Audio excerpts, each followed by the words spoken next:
Olá, eu sou Aguinaldo Soares Lima, sou diretor de comunicação e marketing da Associação Médica de Minas Gerais e nós vamos estar conversando com os nossos amigos aqui hoje sobre o impacto do vape na saúde em mais um Estúdio AMMG.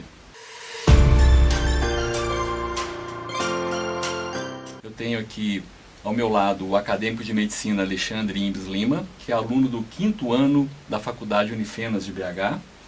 Tenho também a doutora Maria das Graças Rodrigues, ela é pneumologista, presidente da Comissão de Controle do Tabagismo, Alcoolismo e Uso de Outras Drogas da Associação Médica de Minas Gerais. E o Dr. Luiz Fernando Ferreira Pereira, ele é ex-presidente da Sociedade Mineira de Pneumologia e Cirurgia Torácica. Então, vamos falar um pouquinho sobre o cenário atual, né? Nós nos propusemos a falar sobre vape, que hoje está acontecendo o seu uso de forma crescente, exponencial, e aí, principalmente entre os jovens. Uma pesquisa feita pelo Ministério da Saúde em maio de 25 aponta que o uso de cigarros eletrônicos, ou os vapes, tem crescido significativamente, atingindo 2,6% dos adultos, principalmente adultos jovens. Apesar de ser proibido a sua venda no Brasil, o acesso é fácil, como várias outras drogas, né? E os riscos ainda são subestimados por parte da população. É isso mesmo, doutora Graça? Sim. É importante primeiro dizer que o tabagismo é a principal causa evitável de morte no mundo. Não vape só, o tabagismo geral. Né? Mata cerca de 8 milhões de pessoas por ano das doenças, né, tabaco relacionadas. Mas o vape é uma nova estratégia da indústria, né? Ele foi inventado por um farmacêutico chinês, cujo pai estava com câncer de pulmão e ele então queria descobrir alguma coisa que pudesse ajudar o seu pai. Então, esse produto, ele entrou nos Estados Unidos em torno de 2007 e depois apareceu como se fosse uma pandemia mesmo, foi um pouco antes da Covid, poucos meses antes, né? Houve alguns anos lá que aumentou 900% o consumo, principalmente em jovens.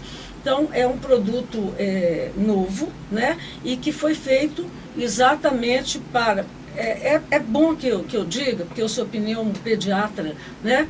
Que eu diga que o tabagismo é uma doença pediátrica, segundo a OMS, segundo a Sociedade Brasileira de Pediatria e outras entidades de saúde, né? Porque 90% dos fumantes ficam dependentes da nicotina até os 19 anos de idade, né? E nós sabemos como que é, o que é o adolescente, né? É um ser que ainda não é adulto, está deixando de ser criança e que quer se autoafirmar, quer se sentir bem localizado no grupo, com os amigos, etc. E vários comportamentos de risco vão atraí-lo, né? E ele, então, é importante dizer que o seu cérebro, né, a parte da emoção, ela começa a ficar mais desenvolvida em torno aí da puberdade, etc. Mas a parte de controle das emoções só entre 20 e 25 anos de idade. Então, é uma época em que eles experimentam uma série de comportamentos e que eles estão muito suscetíveis a ser influenciados. E pela indústria, que já sabia, antes da década de 50, né, a indústria de tabaco, por causa dos executivos da indústria nos Estados Unidos, né, que houve todo um processo, etc. e tal, eles já sabiam que a nicotina dava a dependência, que antigamente a gente falava vício, e dava outras doenças, que o fumo dava câncer, dava outras doenças. Isso só apareceu nos documentos da indústria, que foi uma negociação com o governo dos Estados Unidos. E aí o seguinte, ela... como que fala? Em 1950 começaram a ser publicados os primeiros estudos da medicina e da ciência sobre a questão dos malefícios do tabagismo. Então, a indústria já sabia, então ela é perversa. Então, sempre, não agora só com o vape, ela sempre procurou sensibilizar esses jovens. E tem várias frases, né, claro que a gente não vai falar agora, são muitas, de executivos da indústria mostrando isso. Não é? Que se a gente se conseguir cativá-los, e eu uso a palavra capturá-los, né? Eles vão ficar dependentes da nicotina, porque é a droga psicoativa que está nos produtos do fumo, o resto da vida, ou pelo menos uma boa parte. E muitos deles vão morrer. Então, com o tempo, com também muitos movimentos no mundo, com a divulgação dos malefícios, da mortalidade, tudo do tabagismo, então vem acontecendo uma redução na prevalência de tabagismo no mundo, e aí vieram agora os novos produtos, que são os dispositivos eletrônicos para fumar, cigarros eletrônicos e outros, e também esses novos produtos, como por exemplo o snus, etc. Né? Snus, etc. Então, gente, falando especificamente desses dispositivos eletrônicos, né, que é o nosso tema aqui principal, quais são os impactos que a ciência tem mostrado do uso desses dispositivos? Nós tivemos uma excelente introdução histórica aí sobre tabagismo, e eu receio que nós não estamos falando de uma coisa muito diferente, embora sejam processos diferentes, mas especificamente do chamado vape. O que a ciência já está mostrando aí de efeitos deletérios? Olha, primeiro que a gente tem que entender que a gente tem trabalhos in vitro, em animais, depois em humanos, em humanos longitudinais.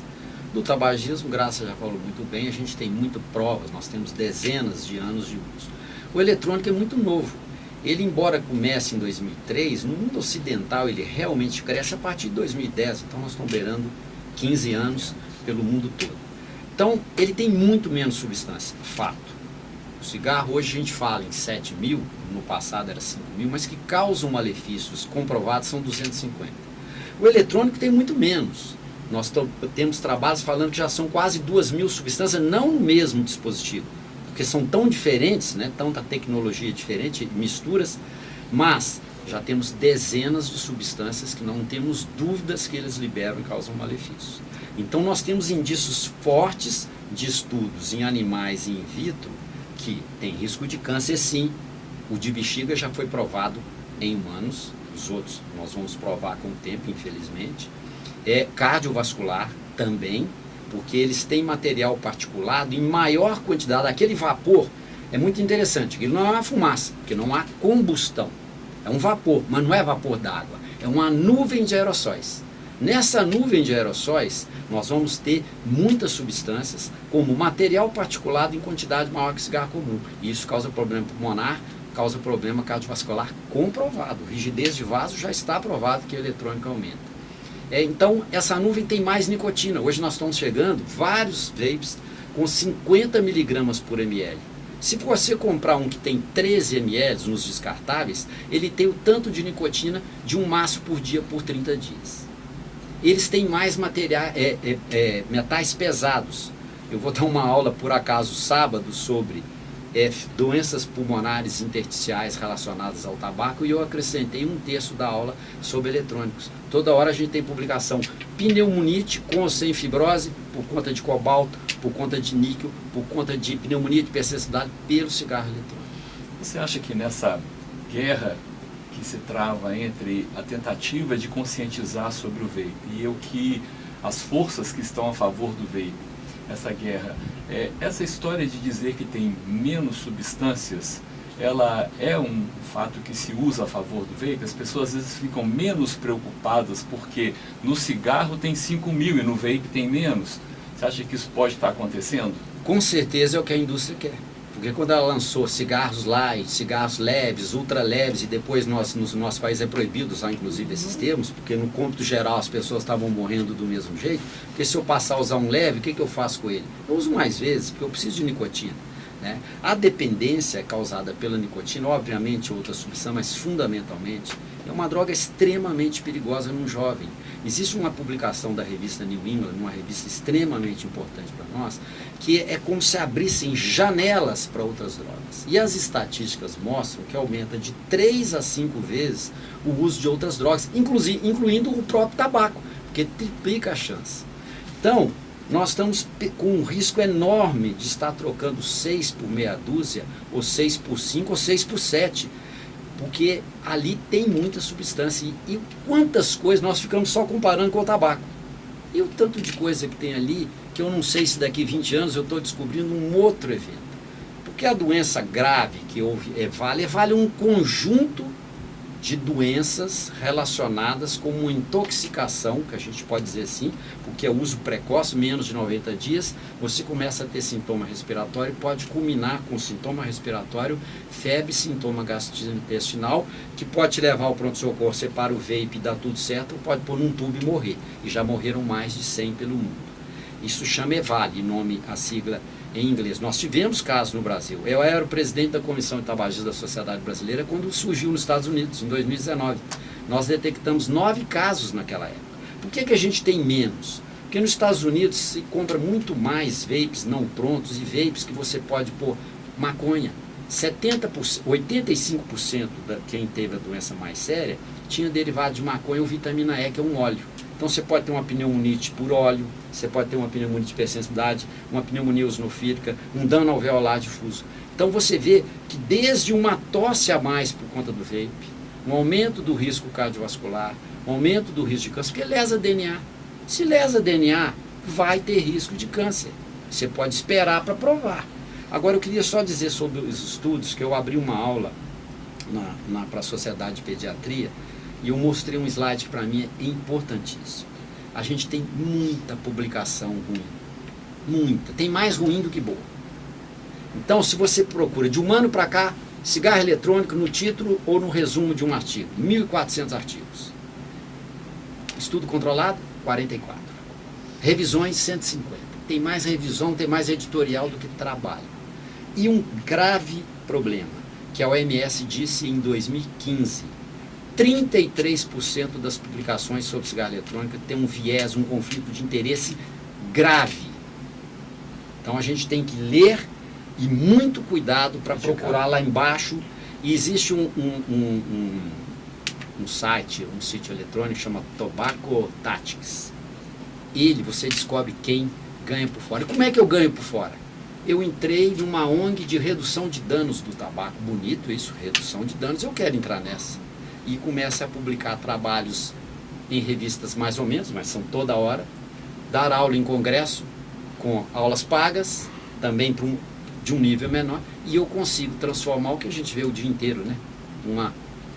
Um fato que não é verdade, ele começa a parecer que é verdade, e daqui a pouco ele é verdade. Dizem que uma mentira contada 10 vezes vai se tornando verdade. É por aí. É importante dizer o seguinte, a indústria, ela colocou esse produto como para reduzir danos, ou seja, diminuir a quantidade de cigarro fumado para quem não quer parar, ou então para cessar o tabagismo. Então nós já sabemos que ele falou, quer dizer, a gente não conhece todas as doenças, porque o tempo é muito curto, e nós sabemos que os estudos até hoje são estudos que não são robustos e nem confiáveis para dizer que ajuda a parar de fumar. E a nossa preocupação, né, Luísa, a questão do sistema público do Reino Unido, que é o NHS, ele passou a distribuir, né, cigarros eletrônicos com prescrição médica, etc., para parar de fumar. Nós sabemos que o aumento de experimentação foi muito grande lá, esse país, a Grã-Bretanha, Austrália e Estados Unidos estão tomando várias medidas, estão voltando atrás para poder, nas suas medidas regulatórias. Tá? Porque, por causa disso, o grande avanço de criança experimentando. Nos Estados Unidos, tem casos de crianças de 9 anos de idade começando a usar. Então, em relação à conduta do NHS, que eu vi na minha aula que eu comentei com vocês ali antes, sobre tabagismo, teoricamente, eles consideram como uma ferramenta na transição da cessação do tabagismo. Você considera que a postura da sociedade brasileira foi mais assertiva do que... Sem dúvida. Primeiro que os cigarros eletrônicos, quer dizer, os dispositivos eletrônicos para fumar, e principalmente os cigarros eletrônicos, eles estão proibidos no Brasil por questão de precaução, porque a gente não sabe o que vai acontecer na frente, né? Apesar de que o cigarro comum é um produto legalizado. Mas então, eles estão proibidos desde 2009. E o ano passado, em 2024, proibidos pela Anvisa, né? Em 2024 foram feitos uns 3 a 4 anos ou até mais, desde 2009, de estudos, audiências públicas, etc. Nós mesmos participamos enquanto, né, entidade de saúde, etc. E então foi batido o martelo de novo que eles vão continuar sendo proibidos, porque eles, teoricamente, eles não deveriam entrar no Brasil, né? Então, isso é importante. E outra coisa importante, os adolescentes que começam a fumar o eletrônico, que não fumavam nenhum cigarro, nem nada, eles têm um risco de 2 a 4 vezes de começar a fumar o cigarro convencional. E muitos fazem uso dual, que é o uso de uma coisa e outra. É importante dizer que a nicotina é uma droga psicoativa, é uma droga pesada, que já foi definido isso pela Sociedade Americana de Psiquiatria. Então é uma droga cuja capacidade da dependência é semelhante à cocaína. Alexandre, você vê que as informações são muito claras e a gente tem muitos dados, né? Mas mesmo assim as pessoas estão consumindo. Você que está mais perto dessa faixa etária que a gente está muito preocupado aqui, como que você vê isso entre os jovens e principalmente na sua faculdade, que é uma faculdade de medicina, né? Você tem colegas que usam vape? Então, na minha experiência, na minha vivência, convivendo com várias pessoas, mas particularmente na faculdade, você não passa um dia sem ver alguém usando vape, pelo menos, para ser bem sincero, várias pessoas. Seja estudante de medicina ou não, da área da saúde, não está importando mais. Eu vejo bastante casos, principalmente eventos mais sociais fora da faculdade, aí você vê realmente quem usa ou não. Acho que com certeza a maioria não usa ainda, mas o número está crescendo, gente que quer experimentar. E quando eu entrei no primeiro período, foi 2021, vários já vinham do colégio, já com o uso assim, já estabelecido, bem assim, já dependente, né? Então, antes da faculdade, já era uma herança que já vinha de antes. Assim, não sei estimar porcentagens e tal, mas eu percebo, por exemplo, o vape afetando atividades cotidianas, como estudar, por exemplo, já faz parte tanto assim da vida da pessoa, que ela está estudando ali com o iPad, bota ali, fuma, assim, a pessoa nem percebe, já está super integrado nas ações do dia a dia da pessoa. Mas o vape pode dar dificuldade de aprendizagem, depressão, né? E outros problemas, entendeu? Concordo, mas e também ansiedade. Já escutei relatos que seria como uma medida a curto prazo, por exemplo, contra a ansiedade. A pessoa está ali com seus estresses ali que todo mundo tem, mas a pessoa que já usa, então assim, se for parar, vai ter os síndromes da abstinência. Já cansei de ver vários colegas meus que tentaram uma semana, 2, ali na terceira já tá assim, não tá conseguindo mais, aí volta.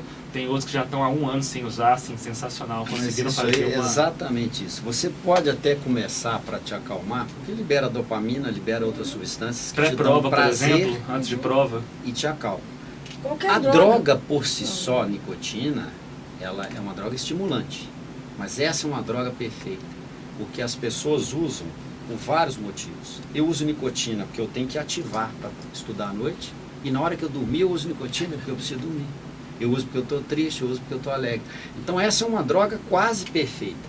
É muito importante uma coisa que foi comentado sobre cessação, que é outra bandeira da indústria. Primeiro, reduzir danos, que essa aí é perigosíssima, e a segunda é que ajuda a cessar tabaco. É muito triste quando a gente vê a Cochrane, que seria a nossa mega da meta-análise, da revisão sistemática, publicar 5 anos seguidos, 5 revisões em 4 anos, foi menos de 5 revisões, porque assim acrescentou mais um trabalho, eram 4, agora são 5, agora são 7 trabalhos que vape ajuda a cessar. A última revisão concluiu o seguinte: 7 trabalhos, todos têm viés. Eles põem que não, tem. Não dá para entrar aqui. De cada 100 que tentavam parar usando vape, 10 em 100 pararam com vape, 6 em 100 pararam com reposição de nicotina. Então temos 4 a mais em 100, isso é muito bom. Mas um programa que Graça faz a vida inteira, ajudou aqui, eu trabalho no HC fazendo, nós temos uma média de 25 a 30% de cessação. Aqui deu 10 e deu 6. Não é isso, porque não tinha apoio. Nós temos programas bem feitos que fez o Brasil ser exemplo mundial, sair para menos de 10% com um aumento agora. Então, primeiro, e mais da metade tem trabalho falando em 80%, eu saí do cigarro sim, é óbvio que eu vou sair. Eu estou usando nicotina, mas fiquei no cigarro eletrônico. Então eu troquei de forma. Vai sair um editorial da Sociedade Brasileira, que eu fui o autor principal, é a Comissão de Tabaco. Esse editorial a gente fez por um motivo. Publicação da indústria, temos que regularizar, porque vamos arrecadar impostos, vamos deixar 20 miligramas de nicotina por ml, que não é uma dose tão alta, isso vai ser ótimo para todo mundo. Primeiro, regularizar. Estados Unidos é regularizado. 87% do cigarro eletrônico vendido é contrabandeado. Porque o sujeito quer o mais barato e o que tem mais nicotina. Ele não vai comprar o de 20, ele vai comprar o que tem 50. Impostos. A gente sabe que no Brasil a gente arrecada menos de 10% do que eu arrecado, eu gasto 10 vezes mais, pelo menos, pagando com saúde. Então, não é por aí. Então, nós ratificamos todo o posicionamento da Anvisa e do Brasil, mas temos um erro crasso que está acontecendo.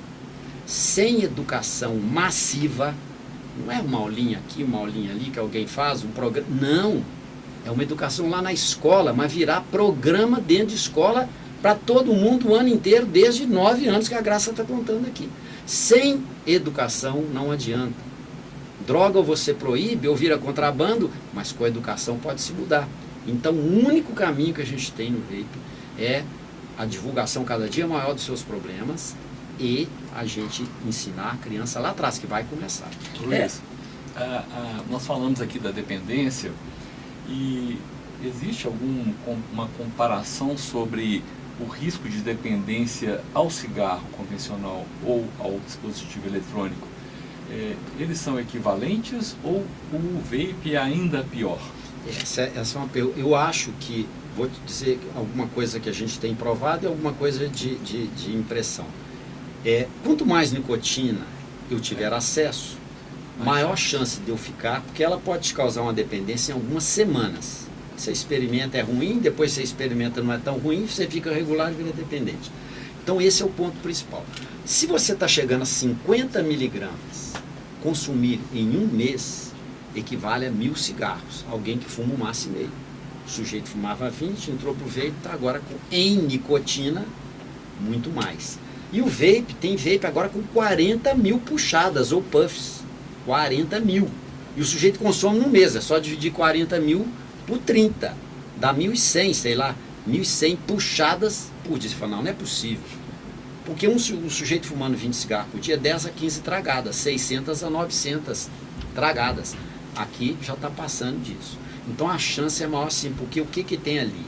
Dependência e hábito, condicionamentos. Puxa, eu estou condicionando igual um ratinho mesmo. E ainda estou jogando muita nicotina, eu misturei o perfeito para realmente se tornar mais rápido, mais dependente, e depois fica a criançada o quê? O menino está mais agitado, porque está usando vape, ele estava os mais agitados ou mais pro vape, e aí vira uma confusão doida. Porque as crianças que têm transtorno de ansiedade, que têm depressão, problema familiar, são as que vão mais para vape também, aliás, para quase tudo que é as doenças droga, psiquiátricas também são, não no caso específico do vape, eu não posso falar ainda, né? Mas os que fumam Exato. muito mais. Os doentes psiquiátricos fumam muito mais do que o E virou uma bola de neve, né? Porque aí ele fuma e algumas doenças como, por exemplo, a esquizofrenia, não é simples tirar. Eu considero que trabalho com 25 anos em cessação de tabaco, o programa da Unimed, que está aí há 20 anos, eu criei, trabalhei nele 18 anos, e no HC eu acho que tem 15 anos. A gente sabe que ajudar alguém com doença psiquiátrica mais grave é difícil, tem que ter o psiquiatra junto. Nós não temos cacife para tocar isso sozinho. No nosso contexto hoje, é claro que as famílias têm uma importância grande, eu acho que talvez até na parte educacional desde cedo, mas é muito, muito difícil para a família influenciar depois que a pessoa já está nessa, né? Essa ajuda tem que ser muito profissional, inclusive. Mas nós estamos num contexto em que a própria família estimula algumas drogas para a concentração do aluno, querendo que ele fique melhor, né? É quase que uma competição. E isso é estimulado às vezes. Esse contexto que a gente está vivendo hoje ajuda esse flagelo que a gente tem com os dispositivos? Foi graça depois completar, porque trabalha. Eu acho que o que a gente está vivendo hoje, gente, é muito assustador. Né? Hoje eu estava escutando uma reportagem, quer dizer, nós estamos com um mundo doente mentalmente. Nosso mundo está doente mentalmente se você pegar o global. A gente não se sabe direito mais o que é certo e o que é errado, a gente sabe que isso muda com o contexto social, cultural e tudo, mas a gente não sabe mais o que é certo e errado, o que é verdade, o que não é verdade, porque é tão bombardeado de dados, e os dados hoje não têm análise crítica, e isso vai criando essa bola de neve, e aí a criança que está dependente de tela, né, e isso é uma coisa assustadora. Eu escutei um psiquiatra comentando num curso, eu estava por acaso lá, é absurdo. Então tem dependência de tela, dependência de eletrônicos, todos dando o quê? O que o mundo quer hoje é só felicidade, né? É só telinha, 5 minutos, eu fico feliz, 2 puxadas no vape, eu também fico feliz. E isso está fazendo esse mundo ficar um pouco complexo. E é importante a divulgação. O que a indústria está fazendo? Né? Porque está proibido no Brasil, desde 2000, por exemplo, você fazia antigamente, tinha revista com propaganda de cigarro, cinema não, cinema continua tendo, né? Novelas, etc. Diminuiu muito, mas o cinema continua. Né? Eles são patrocinadores. A indústria de tabaco é das mais ricas que existe, e ela, se não for a mais rica, e ela patrocina eventos, por exemplo, de juízes. Né? Encontro de juízes, para quando tiver uma votação de algum, né? Etc. E eu estava querendo dizer também, é importante começar então eles estão usando hoje influencers, né? Estão usando TikTok, estão usando isso tudo, que é tudo que os meninos querem hoje, as crianças e adolescentes. Como conversar, né? Com os jovens. Estão usando joguinhos, desenhos animados, etc. e tal. O formato dos dispositivos, eles têm formato de batom, tem formato de relógio, tem formato de coisa que conversa, Bluetooth com o celular, para controlar o número de tragadas, é uma série de coisas. E coisas do dia a dia, por exemplo, brinquedos imitando, etc. Então, isso tudo atrai, inclusive, crianças pequenas. Né? Eu queria dizer que nós temos aí vários projetos, mas tem um mais que está mais... foi mais dito aí, está meio parado ultimamente, da senadora Soraya Tronic. Né? Então ela está dizendo para todo mundo que ela está no mundo, em vários países, no Japão, não sei onde, Itália, né? E lá no Japão tem até foto dela com o pessoal da indústria de tabaco no Japão. Mas então, é para regulamentar, né? Para fazer a regulação e dizendo a questão do imposto. Né? Nós já sabemos que imposto não paga os gastos, né? Nem de cigarro comum, nem desses aí. E além disso, a questão de normatizar isso, querendo dizer que vão aumentar os impostos. Né? Então que o país vai... Então, nós já sabemos aqui que entre 35% e 40% dos cigarros que são legais no Brasil são contrabandeados. E vem principalmente do Paraguai. Tá? Entra nos estados que mais tem fumo, são os estados, como fala, o Mato Grosso, né, Mato Grosso do Sul, etc. Então, assim, é uma coisa que isso aí, e a indústria também fala, que quando você aumenta o preço do cigarro, que é a medida, segundo o Banco Mundial, mais eficaz para você conseguir a redução do tabagismo em qualquer lugar no país, etc., é você aumentar os impostos, aumentando assim o preço. Né? Então, quanto mais você aumentar, então, o Brasil aumentou um período, depois de 2016, o preço mínimo do fumo ficou parado, agora está aumentando. E outra coisa que a gente acha importante é também a questão da reforma tributária, que vai colocar impostos mais caros para o cigarro, álcool, né? E os alimentos ultraprocessados, etc. Então, isso são bandeiras que a gente defende, né? As entidades de saúde do Brasil defendem. Um dos temas aqui que a gente tinha proposto para discutir, a senhora já abordou muito bem, mas eu queria juntar com um outro também. Então, o primeiro tema era assim, como é que deve ser essa abordagem? Se ela deve ser clínica, educacional, como a gente mencionou, regulatória, como a senhora bem disse, né? Ou uma combinação de todas. Mas aí eu acrescento uma outra. As nossas sociedades médicas, como elas têm se posicionado a classe médica está agindo com a firmeza necessária? Porque é diferente a gente falar da pneumologia, diretamente envolvida, e citar aí que outros colegas não dão a mesma. Como é que a gente está se comportando como médico nisso aí? Esse é um grande problema, porque nós, como sociedades, a de pneumologia, felizmente, faz bastante sobre uma luta forte. Pediatria também. AMB, pediatria, várias fazem, é fato, mas várias não Cardiologia. fazem praticamente nada. Isso também é fato. E a gente é uma pulga no universo da mídia que a indústria consegue. Então, a indústria, tem uma publicação da Fiocruz, fim do ano passado, os 10, não é projeto, o que eles fizeram para manter toda a aura do eletrônico. Então, eles contactam políticos lá para as votações, eles contratam influenciadores, esses que tem 1 milhão de manadas aí, que influenciam mesmo, e eles vão lá, basta o sujeito usar uma vez. Aliás, abrindo parênteses, o Juul que foi inventado e depois virou o maior cigarro vendido no mundo, o Juul, eles iam fechar a fábrica. E um astro americano que não tinha nada a ver com eles, não foi pago, usou, explodiu o Juul, por conta de um indivíduo. Então, eles vão para políticos, eles vão nos influenciadores, eles vão divulgar sem parar, porque não pode ter propaganda, não precisa. Hoje é na mídia muito mais fácil, inclusive é gratuito. Eles vão divulgar que reduz danos. Tem até cigarro eletrônico escrito que é saudável.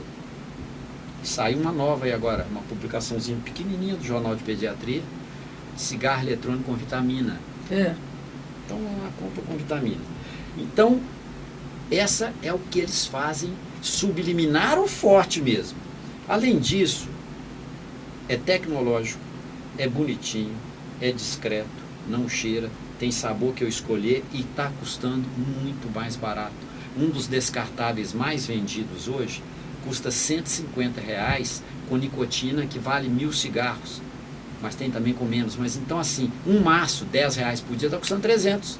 Eu, para consumir meu vape, eu gasto metade.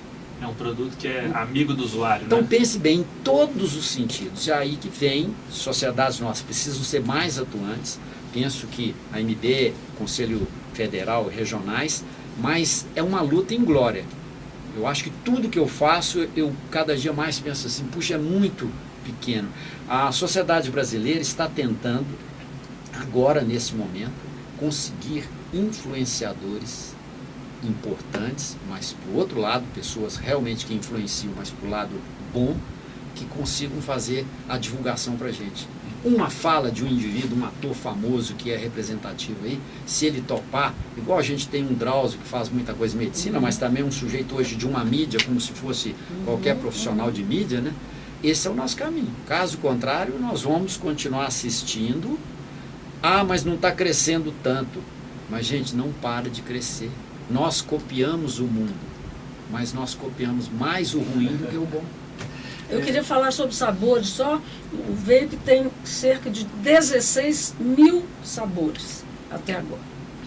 Alexandre, você percebe que essa discussão que a gente está tendo aqui, esse tema, ele é permeado na faculdade, está sendo abordado porque você tem professores lá que poderiam estar fazendo também esse papel, inclusive de pneumologia. Como é que é falar sobre dispositivos eletrônicos ou vapes para os alunos?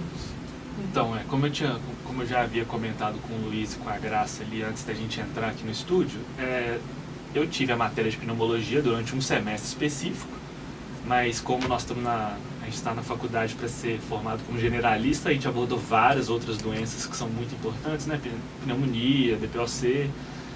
Foi abordado, assim, a coordenadora, inclusive, do bloco de pneumologia falou que a Sociedade Brasileira de Pneumologia estava estarrecida, né? Foi o termo que ela usou, porque era um fenômeno que estava vindo muito forte. Mas, assim, acabou o assunto de pneumologia, e, além de ser um assunto cotidiano que você conversa com colegas, assim, nossa, realmente, fulano, ciclano fuma demais, não passa disso, assim, a não ser que você entre numa liga acadêmica de pneumologia para tentar obter um conhecimento um pouco mais aprofundado. Acho que assim, não tem um impacto necessário tudo bem, vi colegas que foram fazer uma ação de conscientização em um colégio, mas isso é, como o senhor mesmo falou, é um ponto num universo. Então, acho que enquanto não tiver muito estabelecido outros conhecimentos, assim, nem foi, por exemplo, o cigarro eletrônico nem foi um dos assuntos dos grupos de tutoriais de discussão, foi só uma pincelada. Então, acho que foi raso, entendeu? Assim, na minha opinião. Eu acho que essa ideia de liga é muito interessante. Porque as ligas permitem que o acadêmico consiga aprofundar em áreas que a faculdade, assim, a gente já deu que a gente acha que para o currículo é interessante, cabe ao seu interesse aprofundar. Com certeza na liga de pneumologia esse assunto surgiu, fato. Outra coisa importante é o seguinte, as faculdades de medicina, elas têm muita dificuldade de colocar no currículo. Né? Por exemplo, tuberculose é outra coisa. Né?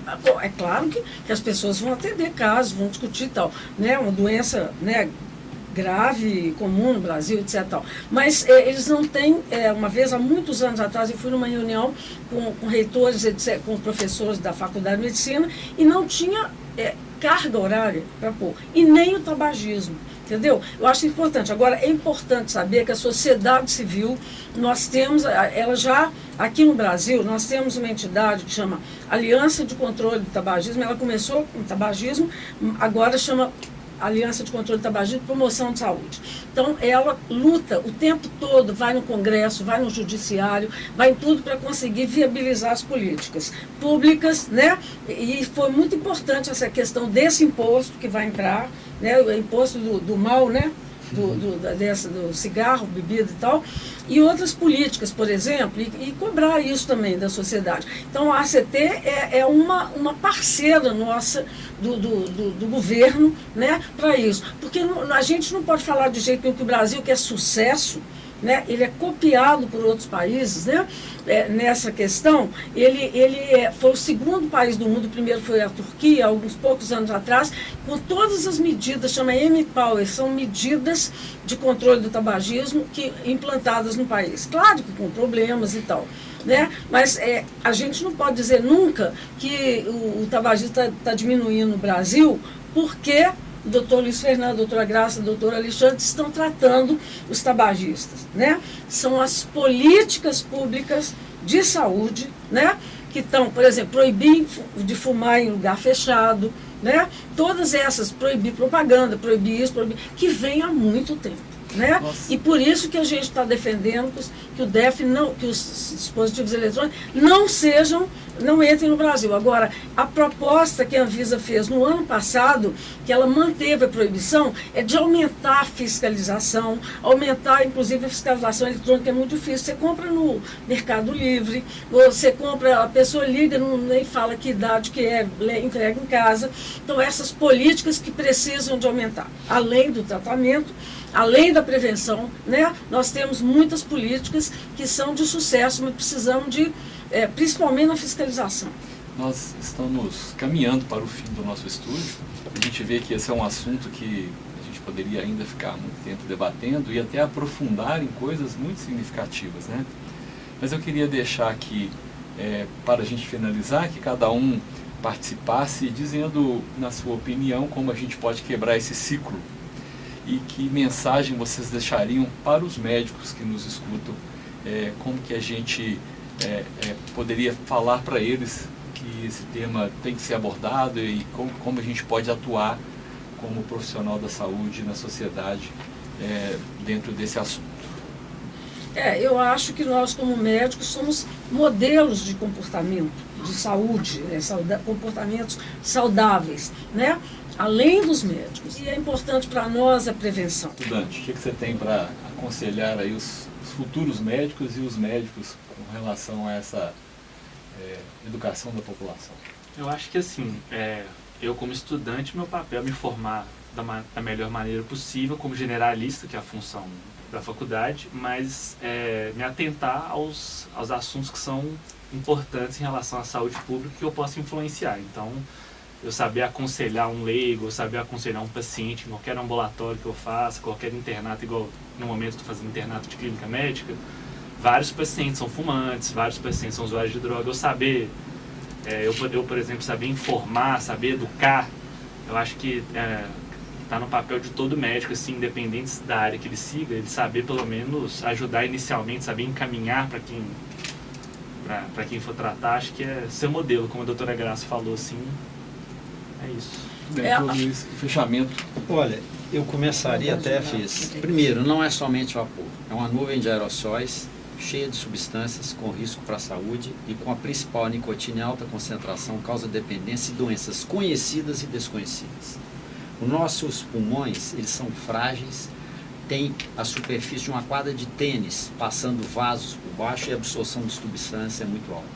E nós não fomos criados para nos tornar dependentes de drogas. Então nós só temos um caminho: informar, educar, proibir e punir quem está fora do que deve ser feito. É a única saída. Se qualquer um falhar aqui, a gente não vai chegar a lugar nenhum, e daqui 20, 30 anos nós vamos estar entendendo que loucura que a gente fez lá nos anos 20.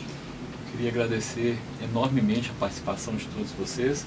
Acho que a gente pôde trazer contribuições e, assim como a doutora Maria das Graças falou, que a gente na faculdade não aborda isso de uma maneira tão profunda, mas que as ligas poderiam ser uma solução, a gente pode encontrar nesses veículos como esse aqui o despertar das pessoas para a importância desse assunto. Queria agradecer a presença de todos e até um próximo estúdio AMMG.